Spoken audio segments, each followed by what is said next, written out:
Praise the Lord. आजचा वर्षाचा शेवटचा दिवस, शेवटची उपासना आणि हा माझा वर्षाचा शेवटचा उपदेश. आपण प्रार्थना.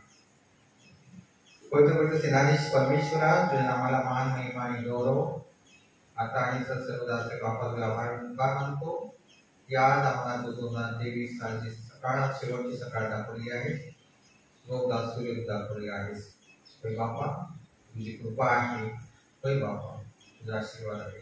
आणि काही आता दिवस पाहिलेला नाही, आणि काही सर्व वर्ष पाहिलेलं नाही, पण प्रभू देवा तुझी कृपा म्हणून आहे म्हणून आज आम्ही पाहत आहोत. बाबा, बापू उपकार आणि आभार मानत आहोत. बाबा, आजच्या दिवसाकरता तुझं मानाने दिलं आहे, जे वचन दिलेलं आहे ते आशीर्वादित कर. त्या ऐका आहे त्यांना देखील आशीर्वादित कर. ती कृपा प्रत्येकासोबत असतो, ते येण्याच्या मार्गात आहे, त्यांच्या मार्गात सुकर कर. येऊ शकत नाही त्यांना देखील आशीर्वादित. होय बाबा, बोलताना जीवेला ओळखांना स्पर्श कर. तुझा गौरव करून दे. प्रार्थना प्रार्थना होऊ शकते त्याच्या गोड आणि प्रेरणा म्हणतो आहे. आज 31 डिसेंबर, वर्षाचा शेवटचा दिवस, शेवटची सकाळ, शेवटची तारीख. काही तासानंतर 2023 हे इतिहास जमवलं. 2023 हे होतं असं बोलण्यात येईल. 2023 मध्ये ह्या घटना घडल्या होत्या, पण 2023 हे पुन्हा या आयुष्यात, या जगात कधीच येणार नाही. फक्त काही तासांचा अवकाश राहिलेला आहे. पुन्हा एक नवीन वर्ष असेल, पुन्हा एक नवी आशा असेल, पुन्हा नवीन कर्तृत्व असेल, नवी उमेद असेल, नवी दिशा असेल. मागे वळून नको पाहणे, नको भाषा दुःखाची, सदैव वाहो तुमच्या दारी सरिता हो सुखाची. स्वप्न नवे, नव्या संकल्पना, नव्या इच्छा, दैवी सहाय्य तुम्हाच लाभो, याच माझ्या शुभेच्छा. प्रियांनो, आज आपण नव्या वर्षाच्या उंबरठ्यावर येऊन पोहोचलेलो आहोत. थोड्याच वेळानंतर रात्री 12 वाजता इथे वॉचनाईट सर्व्हिस होईल. नववर्षाची पूर्वसंध्या सुरू होईल आणि चढत्या वर्षाला आपला उद्योग समारंभ असेल आणि नवीन वर्षाला आपलं स्वागत असेल. आपण सर्वजण नवीन वर्षाचे स्वागत उभे राहून करणार आहोत. नवीन वर्षाचा, नवीन जीवनाचा, नवीन दिवसाचा उगवता सूर्य आपण सर्वजण पाहणार आहोत असा मला विश्वास आहे. 2023 हे वर्ष अनेक सुखदुःखात होऊन आले. अनेक नवीन उपक्रम आले, नवीन चेहरे आले, नवीन चैतन्य आलं, नवीन उमेद आली. ही आपल्या सर्व मंडळींनी पाहिली. राज्यामध्ये, देशामध्ये, जगामध्ये अनेक काही उलथापालथ 2023 मध्ये झाली. अनेक वटवृक्षी मंडळीमध्ये उन्मळून पडलेले आपण पाहिले.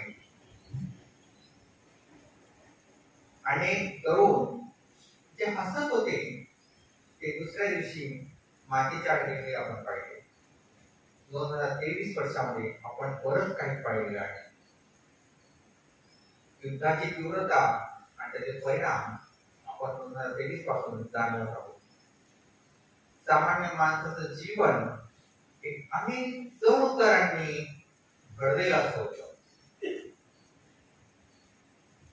परंतु 2023 हे वर्ष काही तासानंतर इतिहास जमवणार आहे. या घटना घडून गेल्या त्या आपण म्हणतो त्या वर्षी झाल्या.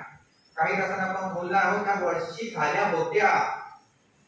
अशी उलथापालथ झाली होती देशामध्ये, जगामध्ये, मंडळीमध्ये. हे होऊन गेलं होतं.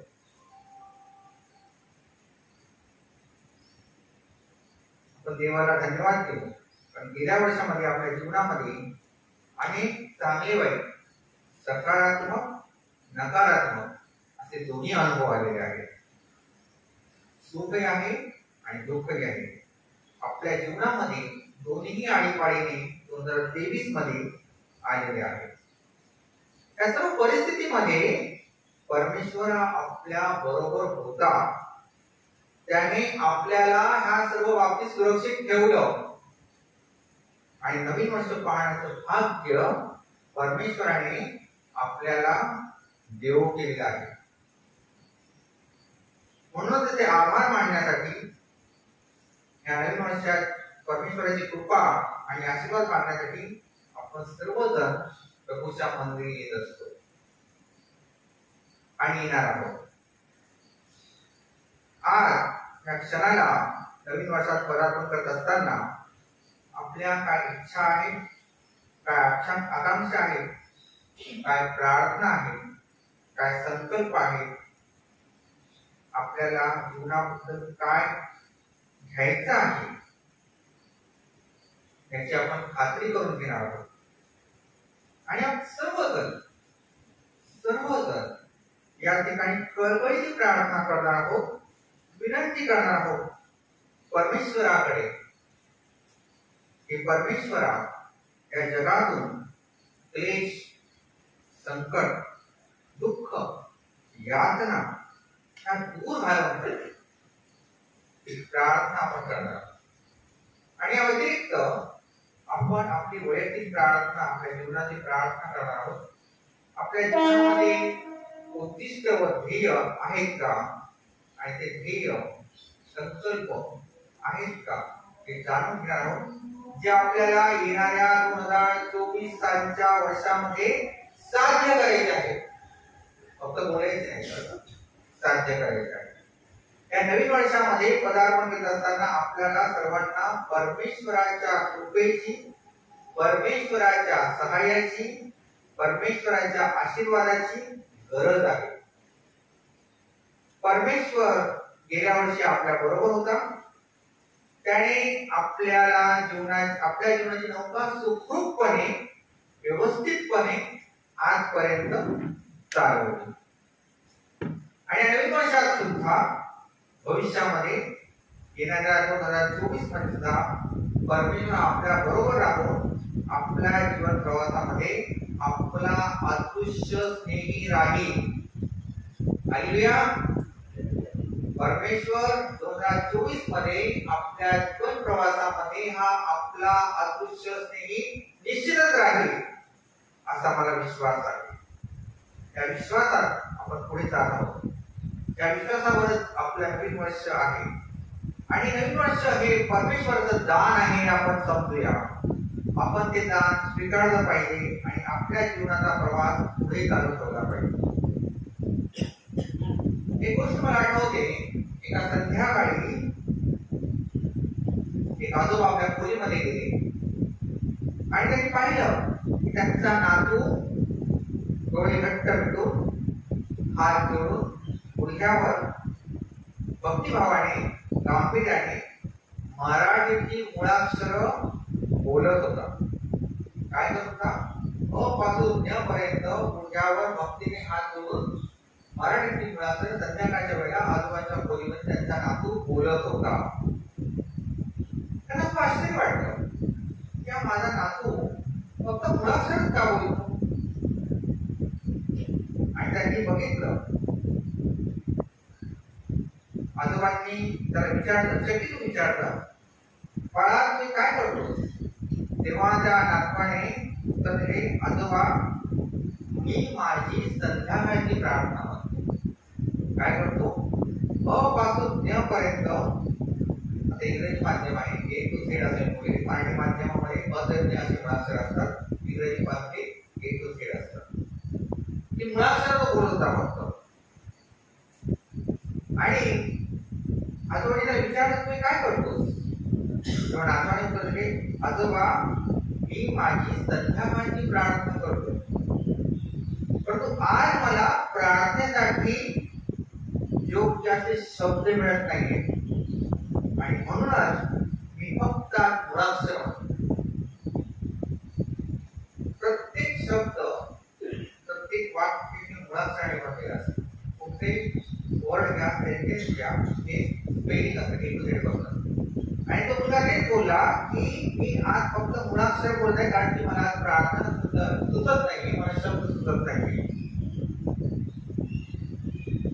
आणि मला विश्वास आहे की आपला देव, आपला परमेश्वर, जो आपला प्रेमळ पिता आहे, तो या शब्दांची योग्य जुळवाजुळव करून त्याचे योग्य असे शब्द, योग्य असे वाक्य तयार करेल. कारण परमेश्वराला माझ्या सर्व गरजा, माझ्या सर्व विनंत्या, माझ्या सर्व प्रार्थना ठाऊक आहे.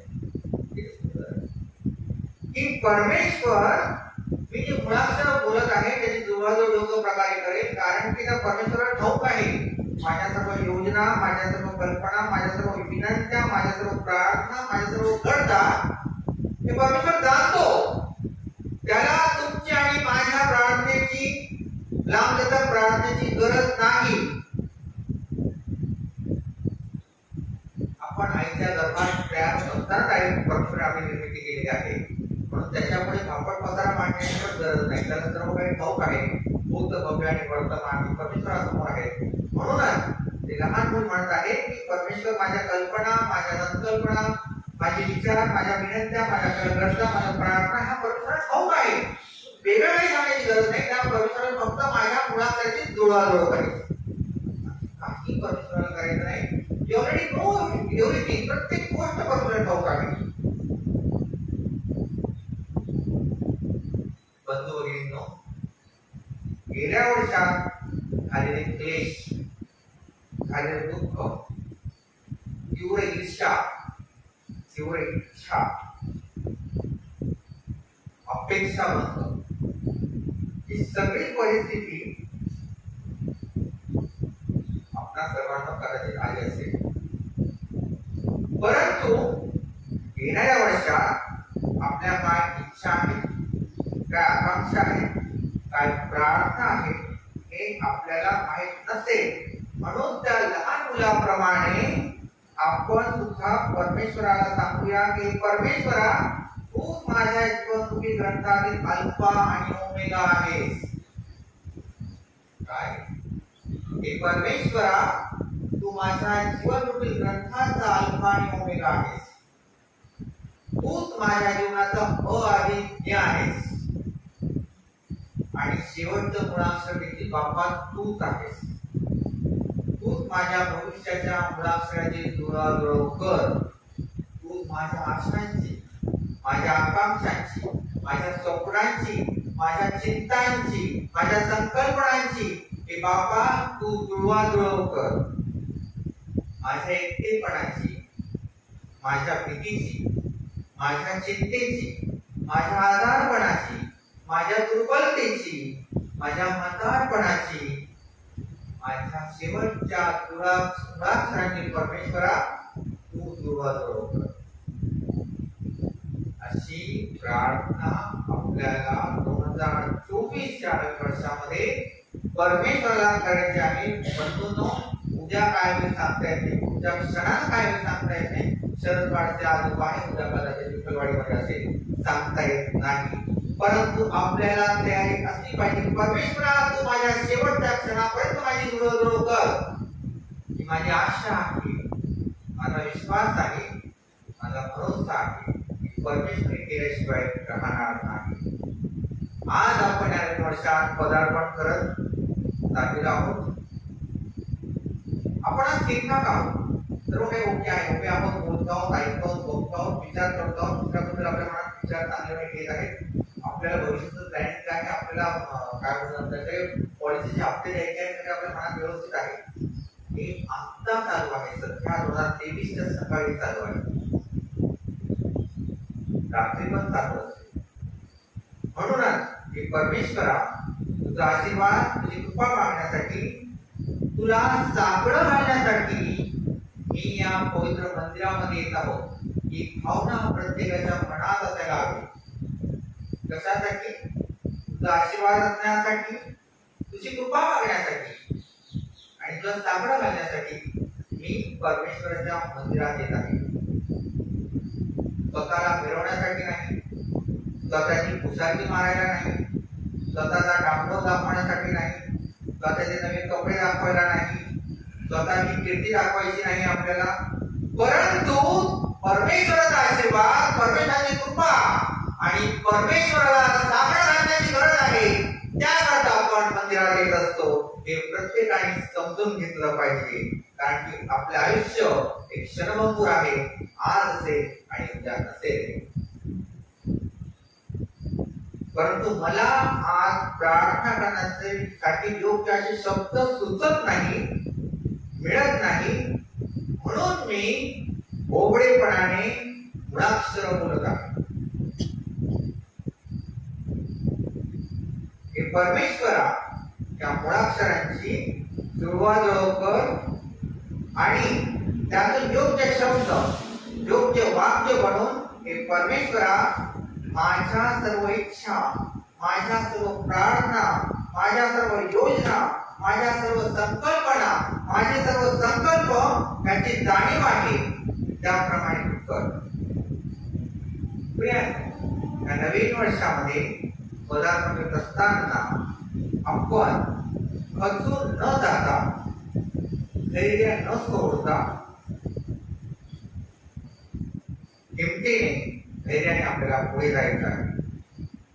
आपलं जीवन हे ख्रिस्ती जीवन, विजय ख्रिस्ती जीवन आपल्याला जगायचं आहे आणि जीवन सुंदर आहे. हे सुंदर जीवन परमेश्वराने मला दिलं आहे, ते अधिक सुंदर बनवण्याचा नवीन वर्षाच्या शेवटच्या दिवशी मी परमेश्वराला प्रार्थना करतात. एक चांगलं असं दान परमेश्वर मला दिलं आहे नवीन वर्षाचं, म्हणून आपण त्या प्रभू येशूला आपला आदर्श मानून घेऊया.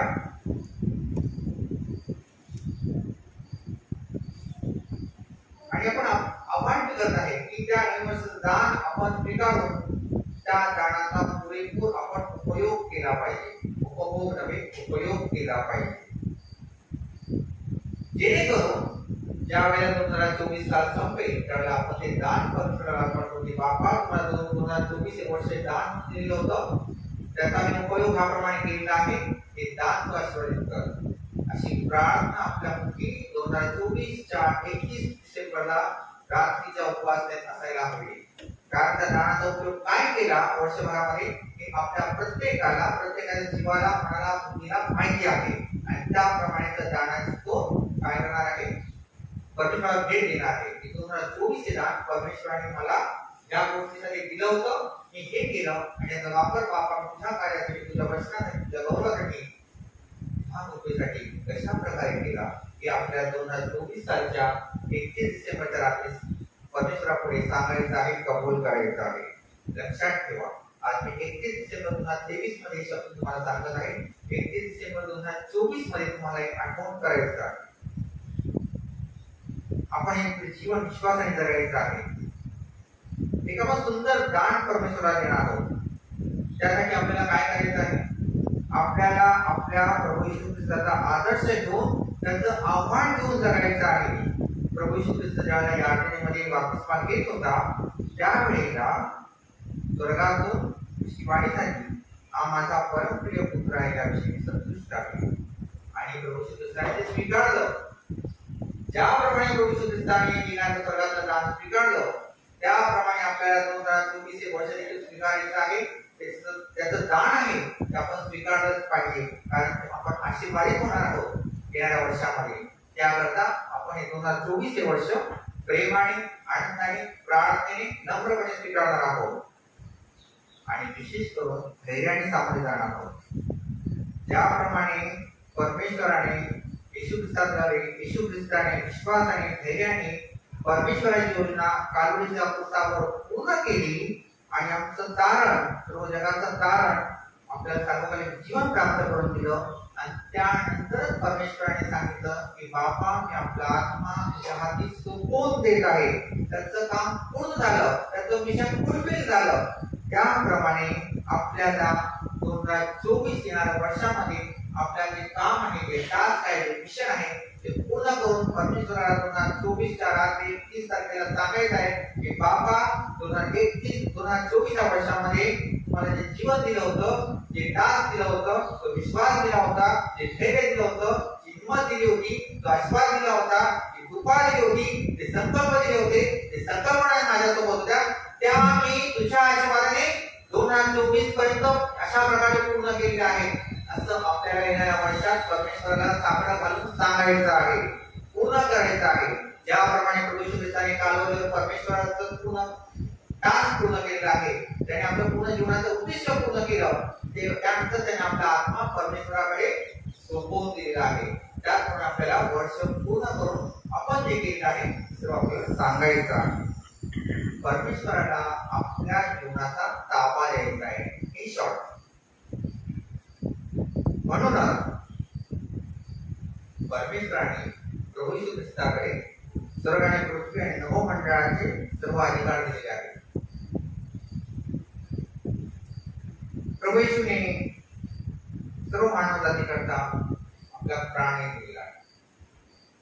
आपल्याकडे एक छान आदर्श आहे की प्रभूने मानव म्हणून जन्माला आला, प्रमाणे जन्माला आला, तो मानव होता, मानवासाठी सुख दुःख त्याने अनुभवले, तर तहान लागली तो रडला, तो पडला, त्याला भूक लागली, सर्व काही तो एकदमच मानवासारखा जगला. आणि आपल्याला दाखवून दिलेला आहे मी काही वेगळा आहे, तुमच्यासारखाच आहे, तुमच्यासारखेच आहे आणि सहन करू शकतो. आणि ते सहन करून ते दाखवलं आणि आपली इच्छा, आपल्या बापाची इच्छा, आपल्या परमेश्वराची इच्छा त्यांनी पूर्ण केली आणि मानवाचं दार त्याने साधलेला. आपण काय साधणार आहोत येणाऱ्या वर्षामध्ये त्याचा आपण विचार करूया. आज आपण प्रत्येक जण 9 वर्षापर्यंत पोहोचलेला आहोत, प्रवेशद्वारावर पोहोचलेला आहोत, नवे उभे आहोत आणि प्रभू येशूवरील विश्वासाद्वारे आपण आज सर्वच जण स्वर्गाच्या प्रवेशद्वारापर्यंत देखील पोहोचलेलो आहोत. ज्याप्रमाणे 2024च्या प्रवेशद्वारावर आपण आलेलो आहोत, त्याचप्रमाणे प्रभू येशूवरील विश्वासाद्वारे आपण स्वर्गाच्या प्रवेशद्वारापर्यंत देखील पोहोचलेलो आहोत. प्रभू आपल्या वचनात म्हणतो, तो माझा विश्वास ठेवतो त्याला सार्वकालिक जीवन प्राप्त होईल. किती मोठी खात्री आपल्याला दिली आहे, मोठं ग्रेट आहे की त्याला सार्वकालिक जीवन प्राप्त होणारच. काय करायचं? फक्त विश्वास ठेवायचा. अजून काय आपल्याला करायचं नाही, कुठे पैसे किंवा कुठे आपल्याला करायचं नाही, मोठं रॉकेट सायन्स लावायचं नाही, आपल्याला फक्त विश्वास ठेवायचा आहे. थोडं सोपं काम करायचं आहे. काय म्हणाय आपल्याला? सार्वकालिक जीवन प्राप्त होणार. जगामध्ये लोक मोक्ष मिळवण्याकरता, उद्धार मिळवण्याकरता कितीतरी वाऱ्या करतात, कितीतरी तीर्थक्षेत्राची वारी करतात, कुठे कुठे फिरतात. कशासाठी? की ह्या माझ्या 94 लक्ष योनीतून माझा मुक्तता व्हावी, ह्या पिढेतून, या संकटातून, या क्लेशातून, या मानव जन्मातून. अशी सर्व संकल्पना आहे. तुम्ही जर गरुड पुराण वाचला असेल, वाचायला लायब्ररीत जाऊन, त्यामध्ये सर्व संकल्पना आहे. कशी योनी आहे, कशातून लोक कशातून जातात आणि कशासाठी करतात लोक? मोक्ष मिळावा. परंतु परमेश्वराने स्वतः सांगितलं आहे, तू फक्त माझा विश्वास ठेव, तुला सार्वकालिक जीवन प्राप्त होईल. कुठे जाण्याची गरज नाही, सर्व लक्ष जाण्याची गरज नाही, आपल्याला काही कृतवैकल्य करण्याची गरज नाही, काही करण्याची गरज नाही, फक्त विश्वास ठेवायचा आणि आपल्याला एक खात्री दिलेली आहे आणि तो आपली खात्री पूर्ण करणारच आहे. तो मुकरणारा परमेश्वर नाही, तो जुमला करणारा परमेश्वर नाही. आज बोलू नाही होतं जुमला आपल्याला, असं तो बोलणारा परमेश्वर नाही. तो खात्री देतो आणि खात्री देऊन तो बोलत असतो. आज प्रभू सांगत आहे, आपण सर्व काही परमेश्वराला सोपवा, त्याच्या हातात आपला हात द्या. नवीन वर्षामध्ये त्याला आपलं सर्वस्व द्या. नवीन वर्षाच्या सुरुवातीला तुमचं जीवन परमेश्वराच्या हातात द्या. तुमचं जीवन त्याच्या इच्छेला समर्पित करा. येणाऱ्या नवीन वर्षात आपले भय, आपल्या चिंता, आपली काळजी परमेश्वराच्या हाती सोपवून देऊया. सर्व काही त्याला समर्पित करून देऊया. येणाऱ्या नवीन वर्षात मी काहीच नाही बाबा, तू सर्वस्व आहे हे आपण मान्य करूया. माझी बुद्धी, माझी शक्ती, माझं शिक्षण, माझं चातुर्य, माझा विवेक, सर्व काही बाबा तुझं आहे हे आपण सर्वस्व मान्य करूया. आपण रिक्त होऊया आणि नवीन वर्षाला आपण सामोरे जाऊया. एक नवीन सुरुवात करूया. नवीन वर्ष आनंदाने सुरुवात करण्यासाठी आपण सामोरे जाऊया. आपल्याला चांगल्या प्रकारे आशा, उमेद, आकांक्षा मिळण्यासाठी आपण प्रभू ख्रिस्ताकडे येऊया. आपण इतरांच्या जीवनात देखील ख्रिस्त घेऊन येऊया. जो आनंद आपल्याला मिळणार आहे, इतरांना देण्याकरता देखील नवीन वर्षामध्ये आपण इतरांना देखील ख्रिस्त गाजवण्याची गरज आहे. म्हणूनच आपण म्हणूया, चला करूया आनंद हर्ष, हे आहे नवीन वर्ष, हवा तुम्हाला ईश्वरी स्पर्श, निर्वाळ जीवनी विशुद्ध आदर्श. दुःखे सारे विसरून जावो, दुःख देवाच्या चरणी वाहो, स्वप्ने मोठी नव्या वर्षाची, नव्या वर्षी नव्या नजरेने नव्याने पाहू. देवाचा आशीर्वाद आज घेऊ, विश्वासाने आणि धैर्याने आपण आपल्या जीवनामध्ये पुढे पुढे जाऊ.